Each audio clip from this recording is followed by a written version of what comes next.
ये जो दर्शन है, इसकी शुरुआत कहां से हुई?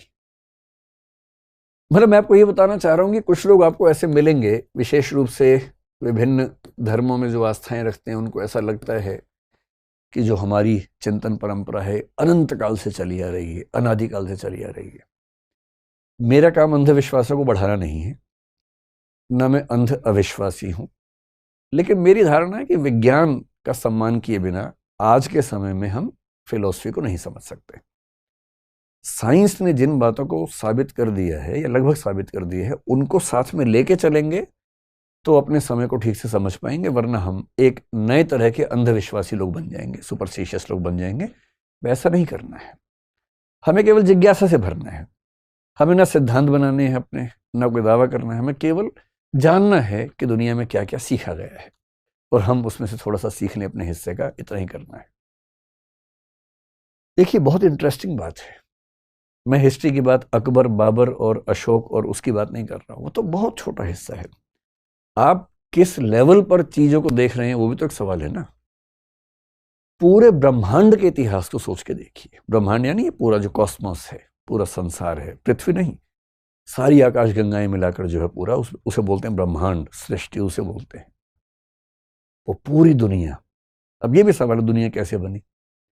इसका सबसे आसान जवाब धर्मों ने दिया, भगवान ने बनाई, बात खत्म। ये आत्मा, भगवान, पुनर्जन्म, ये जो चीजें हैं, ये बहुत आसान उत्तर हैं बहुत मुश्किल चीजों के। कुछ मामले में सही भी हो सकते हैं, किसी मामले में प्रश्न खड़े हो सकते हैं।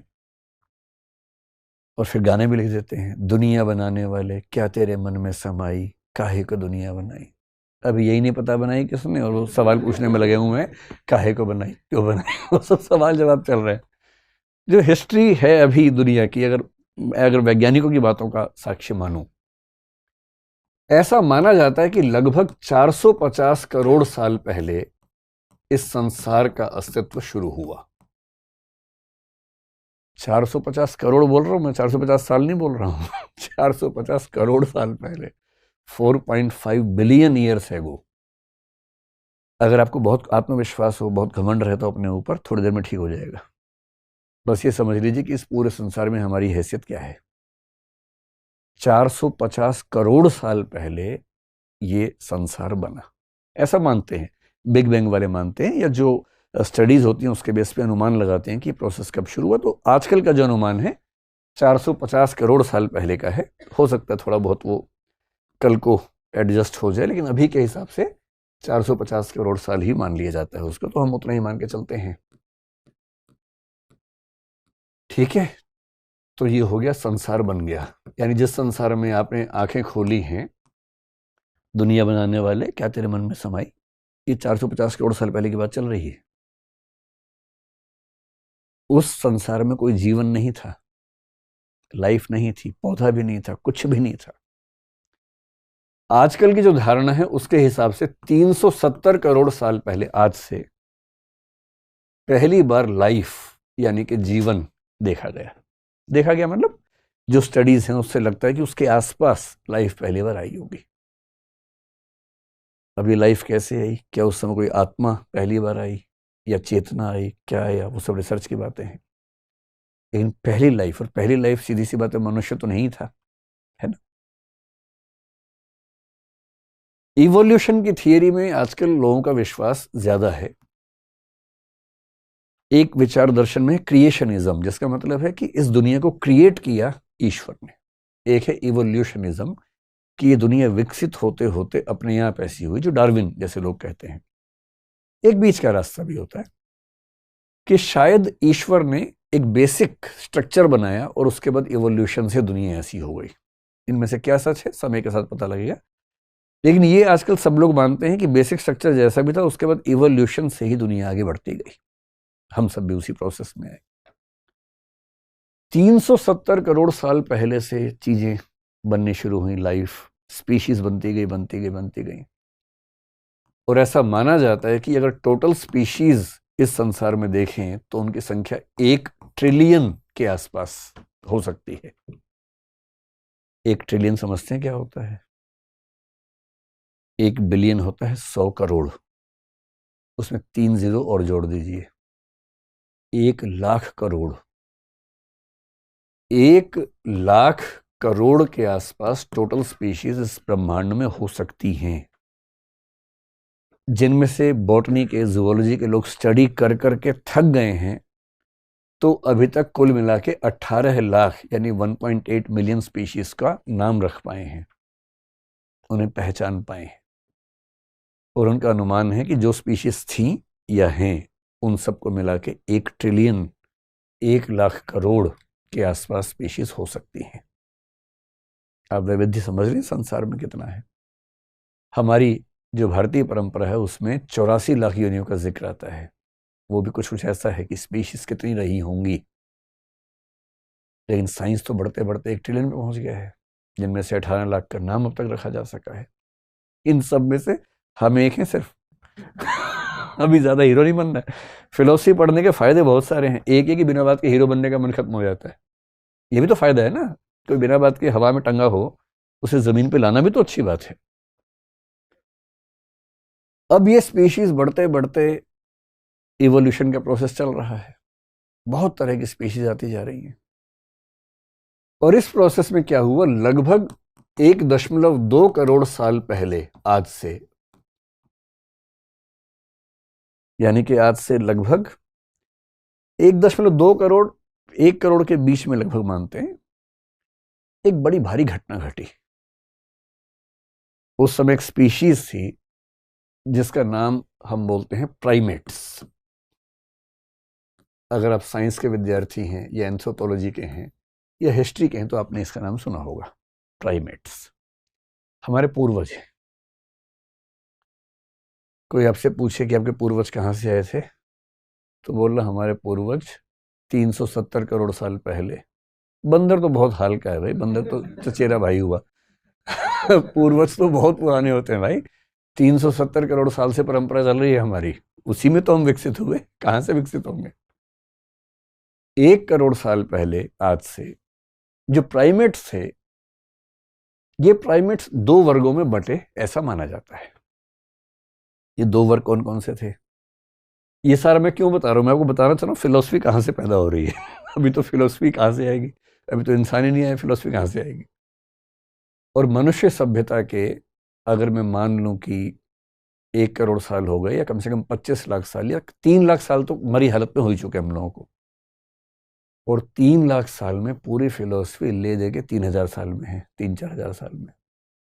हमारी मनुष्य सभ्यता के 3 लाख साल के शुरुआती 2,99,000 या कम से कम 94,000-95,000 साल तक ना फिलोसफी है ना साइंस है।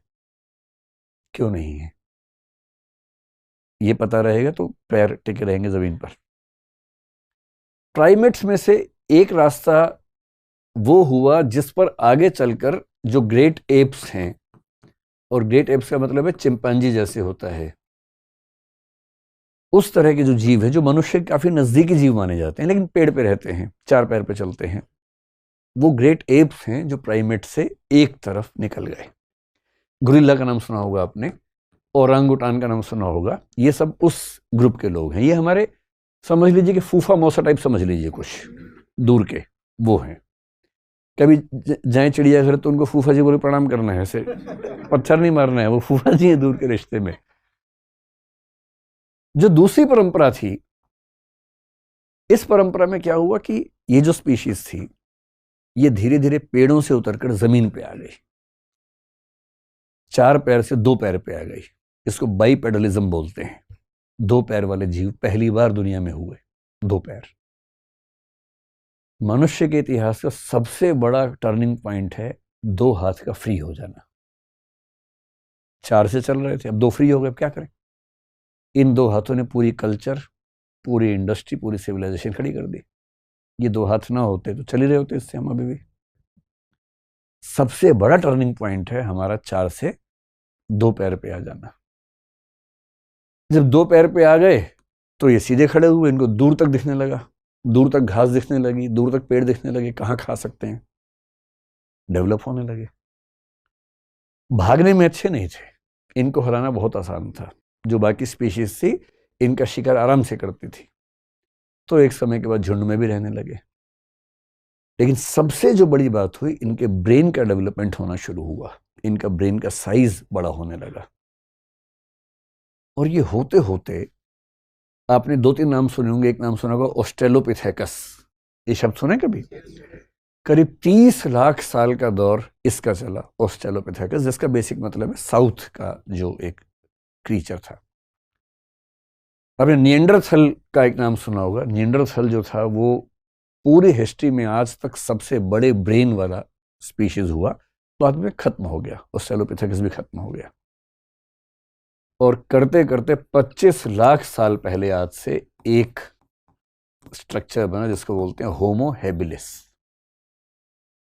होमो शब्द सुनते ही समझ जाइए कि अपना नजदीक का रिश्तेदार है। ये हमारी स्पीशीज की शुरुआत होनी शुरू हो रही है यहां से। और इस 25 लाख के बाद भी इसके कई अंतरण होते होते आज से 3 लाख साल पहले वो आया जिसको बोलते हैं होमो सेपियंस, जो कि हम हैं। इस पूरे ब्रह्मांड के इतिहास में 370 करोड़ के जीवन के इतिहास में हमारा समय कुल मिला के 3 लाख साल का है होमो सेपियंस के तौर पर।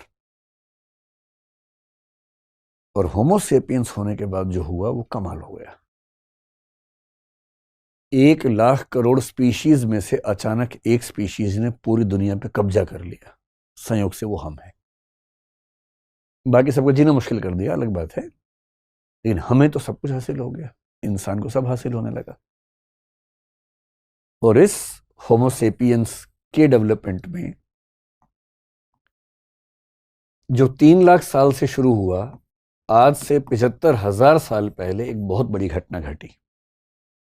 अगर आपने एक किताब पढ़ी हो, अब मैं जो बात बोल रहा हूं उस किताब का जिक्र है, वो युवाल नोह हरारी का नाम सुना होगा आपने। सेपियंस नाम से किताब है ये, sapiens a brief history of man. उसने एक खास जिक्र किया, इस घटना का जिक्र उसने किया कि 75,000 साल पहले कॉग्निटिव रिवॉल्यूशन, यानी कि एक ज्ञानात्मक क्रांति इस होमो सेपियंस की दुनिया में हुई। ये जो लेखक हैं इजराइल के व्यक्ति हैं, बहुत गहरे चिंतक हैं, इस समय दुनिया में सबसे ज्यादा पढ़े जाने वाले व्यक्तियों में से एक हैं। आज से 75,000 साल पहले एक बौद्धिक या वैचारिक या ज्ञानात्मक क्रांति हुई, कॉग्निटिव रिवॉल्यूशन हुआ, यानी इस होमो सेपियंस की दिमागी क्षमताएं अचानक बढ़ने लगी। मतलब बड़ी बहुत प्रोसेस में, लेकिन इस समय आगे दिखने लगी। कई क्षमताएं बढ़ी, लेकिन जिस क्षमता पर इन्होंने बहुत ज्यादा जोर दिया है वो है इमेजिन करने की क्षमता, इमेजिनेशन, कल्पना करने की क्षमता। पहली बार किसी स्पीशीज ने कल्पनाएं करनी शुरू की। बिल्लियां कल्पनाएं नहीं कर पाती हैं, चूहे, गधे, घोड़े कल्पना नहीं कर पाते हैं, हम कर पाते हैं। हम कुछ भी कल्पना कर सकते हैं। हम परलोक की कल्पना कर सकते हैं, हम ईश्वर की कर सकते हैं, आत्मा की कर सकते हैं, पुनर्जन्म की कर सकते हैं, स्वर्ग की कर सकते हैं, नरक की कर सकते हैं, भूत प्रेत की कल्पनाएं कर सकते हैं, क्योंकि हमारे पास कल्पना करने की क्षमता है। जिनके पास क्षमता नहीं है वो नहीं कर पाते, सिंपल सी बात है। हमारे अंदर इंटेलिजेंस का विकास हुआ। इंटेलिजेंस का विकास इसमें अचानक नहीं हुआ, एक प्रोसेस में चल रहा है लगातार। हम बौद्धिक हैं, हम सोच पाते हैं, तर्क कर पाते हैं, युक्ति कर पाते हैं, रीजनिंग कर पाते हैं, लॉजिकल जो निष्कर्ष है वो निकाल पाते हैं, डिडक्शन कर पाते हैं, इंडक्शन कर पाते हैं।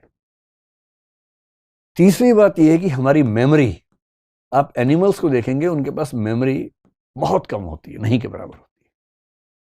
कुछ हुआ उनको थोड़ी देर याद रहेगा, फिर भूल जाएंगे, 4 दिन बाद तो नहीं याद रहेगा। और यदि आप उनसे 3 साल बाद कहेंगे पिछले अपने जीवन की 3 बड़ी घटनाएं बताओ, वो भी सीक्वेंस में, याद ही नहीं आएगा। याद आएगा तो सीक्वेंस में याद नहीं आएगा। हमारी मेमोरी में सीक्वेंस भी बना रहता है, लिंकेजेस बनी रहती हैं। और क्योंकि हमारे पास ऐसी मेमोरी है, हमारे पास ऐसी चिंतन क्षमता है, हमारे पास ऐसी इमेजिनेशन की क्षमता है, क्रिएटिविटी की क्षमता है, और इन सारी चीजों ने मिलाकर हमें एक ऐसी स्थिति मिला दिया कि इससे हमने सबसे पहले बनाई लैंग्वेज। किसी भी दूसरी स्पीशीज के पास उतनी उन्नत भाषा नहीं जितनी हमारे पास है। हम कितना कुछ शेयर कर लेते हैं क्योंकि भाषा है, और भाषा है तो सोच भी ज्यादा पाते हैं, क्योंकि जब हम भाषा सीखते हैं तो उसी के साथ सोचते भी हैं साथ साथ। एनिमल्स के पास, बर्ड्स के पास भाषा है, पर वो बहुत बेसिक भाषा है जो केवल ये बता पाती है अपनी माँ को कि मुझे भूख लगी है, मुझे गुस्सा आ रहा है। जो 8-10 बेसिक इमोशंस हैं उनको एक्सप्रेस करना उनके बस की बात है, लेकिन कॉम्प्लेक्स आइडियाज को एक्सप्रेस करना उनके बस की बात नहीं है। पर हमारे बस की बात है, भाषा हमारे पास है। और इस भाषा ने इतना कमाल किया, और जो कॉग्निटिव रिवॉल्यूशन हुआ इसकी वजह क्या है? हमारे दिमाग का आकार बढ़ा। मैं भी उस पर आता हूँ, अगर कैसे बढ़ा, या पहले इसी को थोड़ा समझते हैं फिर वापस इस पे आएंगे। कुछ लोग मानते हैं कि जो हमारा ब्रेन का साइज है वो बहुत क्रूशियल साबित हुआ। बहुत सिंपल सा एग्जांपल समझ लीजिए। ब्रेन का साइज कैसे नापते हैं? तो ब्रेन वॉल्यूम नापते हैं। जैसे जो खोपड़ी है, उस खोपड़ी में कितनी रेत भरी जा सकती है, उससे तय होता है कितना वॉल्यूम है। इसको सेफेलिक इंडेक्स कुछ लोग बोल देते हैं। तो जो होमो हेबिलिस था 25 लाख साल पहले, उसके दिमाग में लगभग 500 से 700 क्यूबिक सेंटीमीटर का स्पेस था। इतनी सी खोपड़ी समझ लीजिए, एक हाथ के बराबर की। 500 से 700 क्यूबिक सेंटीमीटर का स्पेस है। ये होमो हेबिलिस है, जो हमारी परिवार का सबसे पुराना सदस्य माना जा सकता है। और आज के जो होमो सेपियंस हैं उनका कितना है? तो इसमें पुरुषों का महिलाओं से थोड़ा सा ज्यादा है। पुरुष लोग बहुत हीरो बनते हैं इस बेसिस पे, लेकिन इसमें ज्यादा लोड लेने की जरूरत नहीं। पर हाँ, सच है कि ऐसा है। 1260 क्यूबिक सेंटीमीटर आज के सामान्य मनुष्य का ब्रेन का साइज है, और होमो हेबिलिस का करीब 600 के आसपास था। डबल से ज्यादा हो गया। जो औसत रूप से स्त्रियों का है वो करीब 1170 के आसपास है। इसके आसपास से थोड़ा कम ज्यादा होगा, लेकिन लगभग इसकी रेंज में है। कुछ लोग कहते हैं कि ये तो बड़ी कमाल की बात हो गई, लेकिन हाथी का तो मनुष्य से 4 गुना ज्यादा होता है। तो हाथी के पास भाषा क्यों नहीं है? हाथी फिलोसफी क्यों नहीं करता? कोई फिलोसफर हाथी आपको दिख जाए ऐसा? बात तो सही है। हाथी का जो सेफेलिक इंडेक्स है, या हाथी की जो ब्रेन कैपेसिटी है, वो मनुष्य से कम 4 गुना ज्यादा है।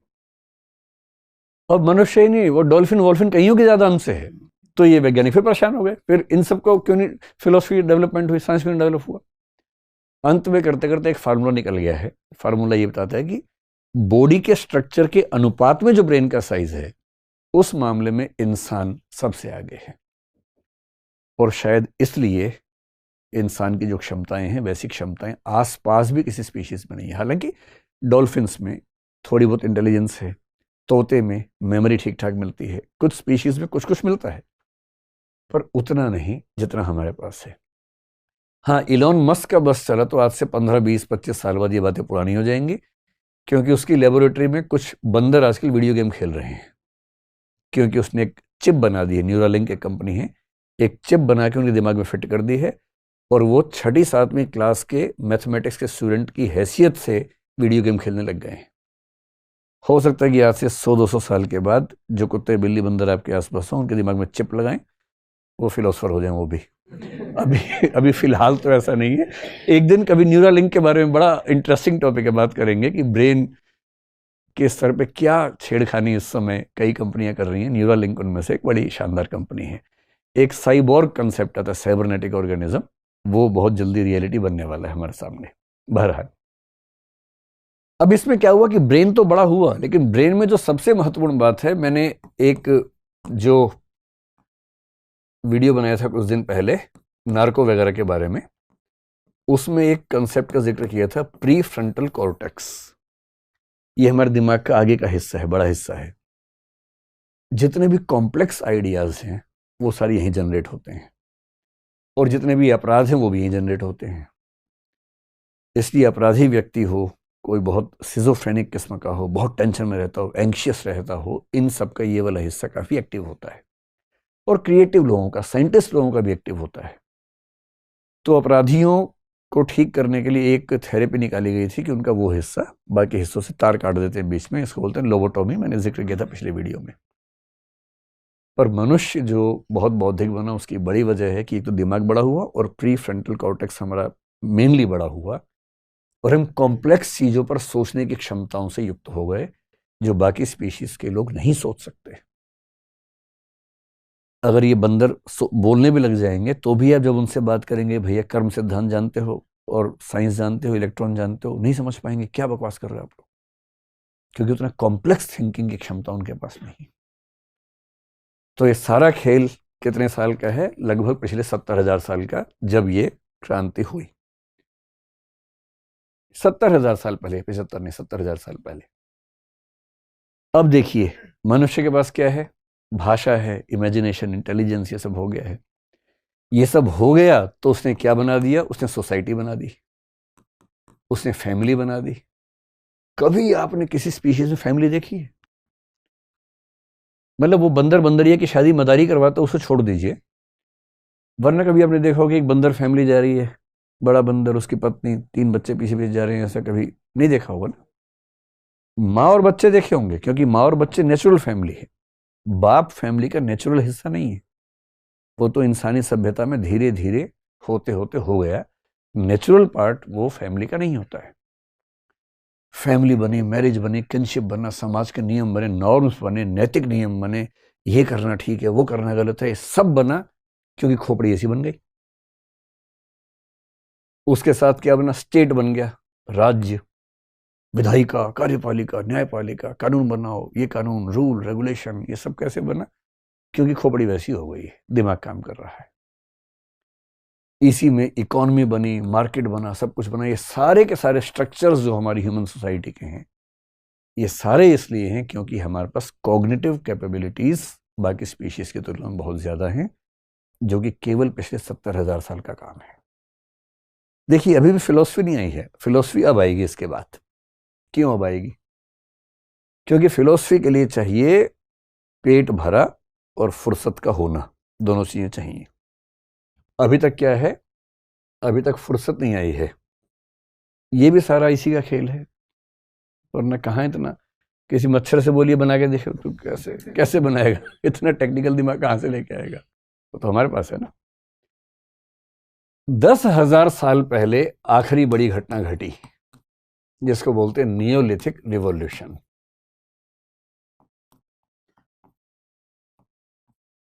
सरल भाषा में कृषि क्रांति बोल लीजिए, एग्रेरियन रिवॉल्यूशन कह लीजिए। 10,000 साल पहले इंसान को पहली बार यह समझ में आई कि खेती कैसे की जा सकती है। उसके पहले खेती नहीं आती थी। पेड़ पौधे थे, फल फूल होते थे, खाते थे उनको, पर खेती खुद करना नहीं आता था। सोच लीजिए कैसा जीवन रहा होगा उनका। पेट भरने के लिए क्या करेंगे? 2 ही तरीके हैं, या तो किसी को मार के खाएंगे, जिसको हम आखेटक समाज बोलते हैं, हंटिंग सोसाइटी बोलते हैं, या इकट्ठा करेंगे, गैदरिंग सोसाइटी बोलेंगे कि भाई वहां बहुत सारे पेड़ हैं, वहां से फल तोड़ के ले आओ, सब्जियां तोड़ के ले आओ, खा लो, यही सब कर सकते हैं। एक पूरा क्लैन है, कुनबा है, ट्राइब है, एक कबीला है, एक जगह गया, वहां के पेड़ पौधे खत्म हो गए, अब क्या करेंगे? जाना पड़ेगा। उन्हें हम क्या बोलते हैं? घुमंतु जनजातियां, खाना बदोश जनजातियां, जो नोमैडिक ट्राइब्स होती हैं, ये बोलते हैं। तो ये तो हमारा इतिहास है, सबका इतिहास है, क्या कर सकते हैं।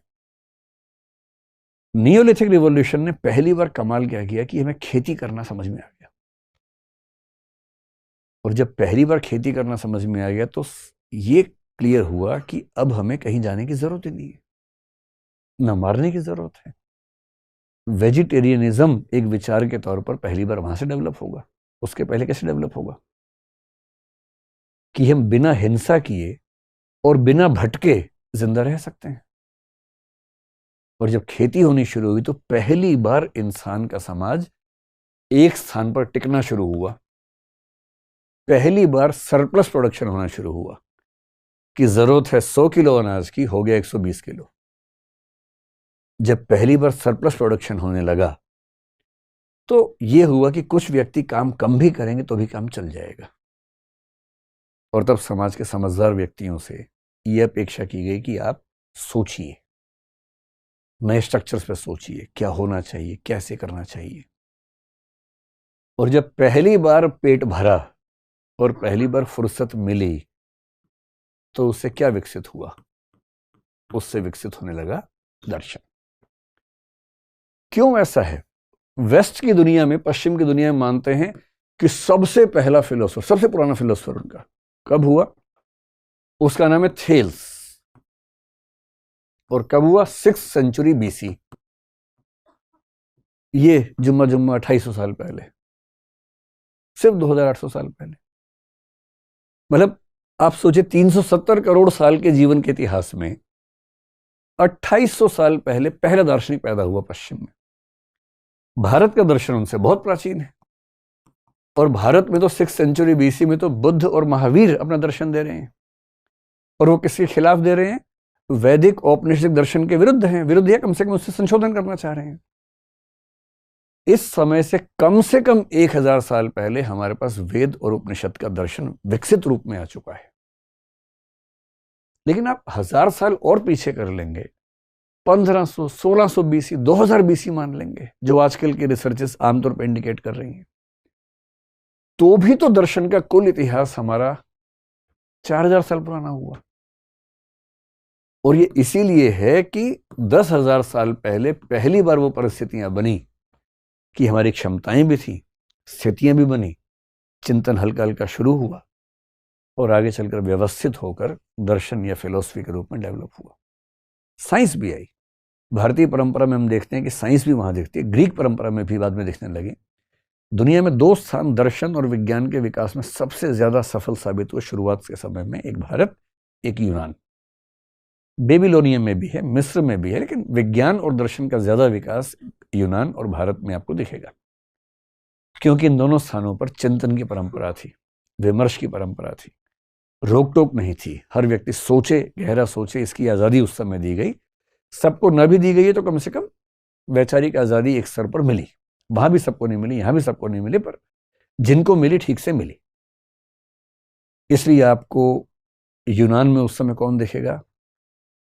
पार्मेनाइडिस दिख जाएगा आपको, हेराक्लाइटस दिखेगा, या जिसको आप मैथ्स में सॉल्व करते हैं थ्योरम, पाइथागोरस दिखेगा। उसी समय का व्यक्ति है पाइथागोरस। अरस्तु सबसे पहला बड़ा वैज्ञानिक माना जाता है, वो उस समय का व्यक्ति है। हेरोडोटस जो इतिहास का एक व्यक्ति मानते हैं, वो उस समय का व्यक्ति है, क्योंकि वहां विशेष रूप से एथेंस नाम के एक शहर में ऐसी परंपरा थी। भारत में ऐसी परंपरा रही, इसलिए दर्शन का विकास इतना धूमधाम से हुआ, विज्ञान का विकास हुआ, गणित का विकास हुआ, प्राचीन काल में दिखता है। क्योंकि जिन जिन समाजों ने चर्चा की संस्कृति को प्रमोट किया, वहां वहां विज्ञान और दर्शन खूब तेजी से बढ़े। और इसलिए ईसा पूर्व 600 के आसपास से पश्चिम में, और उसके 1000-1500 साल पहले से भारत में आपको दर्शन का विकास ठीक से नजर आने लगता है। इसलिए ऐसी बातों में मत आइएगा कि हमारा दर्शन तो 10 लाख साल पुराना है, हमारा दर्शन तो 380 करोड़ साल पुराना है। ये सब ना कल्पनाएं हैं, आस्थाएं हैं, भावनाएं हैं। कुछ लोगों को भावनाएं हैं, किसी को भावना है तो अच्छा है, हमें उससे क्या दिक्कत है। लेकिन जब आप सोचने के स्तर पे आएंगे तो आपको समझना पड़ेगा कि सच कहाँ है और हमारा एग्जिस्टेंस क्या है। अब यह है कि दर्शन किन प्रश्नों का जवाब देता है। आपके बहुत सारे प्रश्न होते होंगे ना मन में, क्योंकि आप अभी पेट ठीक ठाक भरा ही हुआ है, फुर्सत भी दिन में 2 घंटे मिली जाती होगी, तो थोड़ी बहुत चैटिंग करने के बाद भी थोड़ी फुर्सत रहती ही होगी आपके पास ना। उसे मन में सवाल आता ही होगा कि मैं कौन हूँ, कहाँ से आया हूँ, कहाँ जाऊँगा, मरने के बाद बचूंगा कि मर ही जाऊँगा। अच्छा, एक मरना वो होता है,